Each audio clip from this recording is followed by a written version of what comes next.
Tukali Santu car ಅಪಘಾತ ಆಗಿದೆ. ತುಕಾಲಿ ಸಂತು ಕಾರಿಗೆ ಡಿಕ್ಕಿ ಹೊಡೆದಿದೆ ಆಟೋ.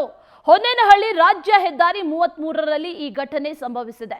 ತುಮಕೂರಿನ ಕುಣಿಗಲ್ ಬಳಿಯ ಹೊನ್ನೇನಹಳ್ಳಿ. ಆದರೆ ಯಾವುದೇ ರೀತಿಯ ಪ್ರಾಣಾಪಾಯ ಸಂಭವಿಸಿಲ್ಲ ಅನ್ನುವಂತ ಮಾಹಿತಿ ಕೂಡ ಲಭ್ಯವಾಗ್ತಾ ಇದೆ. ಕುಣಿಗಲ್ ಪೊಲೀಸ್ ಠಾಣೆಯಲ್ಲಿ ಪ್ರಕರಣ ಈಗ ದಾಖಲಾಗಿದೆ. ಹೊಸದಾಗಿ ಖರೀದಿ ಮಾಡಿದ್ರು ಕಾರು, ಆಟೋ ಗುದ್ದಿದೆ ಅನ್ನುವಂತ ಮಾಹಿತಿ ಈಗ ಲಭ್ಯ ಆಗ್ತಾ ಇದೆ. ಇತ್ತೀಚೆಗಷ್ಟೇ ಬಿಗ್ ಬಾಸ್ನಿಂದ ಬಂದಂತ ಹಣದಿಂದ ಹೊಸದಾಗಿ ಕಾರನ್ನ ಖರೀದಿ ಮಾಡ್ತಾ ಇದ್ದೀನಿ ಅನ್ನುವಂಥ ಬಹಳ ಸಂಭ್ರಮದ ಸಂತೋಷದ ಪೋಸ್ಟರ್ನ ಕೂಡ ಹಾಕಿದ್ರು. ಆನಂತರ ಸಿಹಿಯನ್ನ ಕೂಡ ಹಂಚ್ಕೊಂಡಿದ್ರು. ಬಹಳ ಖುಷಿ ವ್ಯಕ್ತಪಡಿಸಿದ್ರು. ಕಾರನ್ನ ಮೊದಲ ಬಾರಿ ತಗೊಳ್ತಾ ಇರೋದು ಅನ್ನುವಂಥದ್ದು ಇತ್ತೀಚೆಗಷ್ಟೇ ತಗೊಂಡಿದ್ದು. ಆನಂತರದಲ್ಲಿ ಈಗ ಆಟೋ ಗುದ್ದಿದೆ ಅನ್ನುವಂಥ ಮಾಹಿತಿ ಲಭ್ಯ ಆಗ್ತಾ ಇರೋದು. ಹೊನ್ನೇನಹಳ್ಳಿ ರಾಜ್ಯ ಹೆದ್ದಾರಿ 33ರಲ್ಲಿ ಈ ಘಟನೆ ನಡೆದಿರೋದು.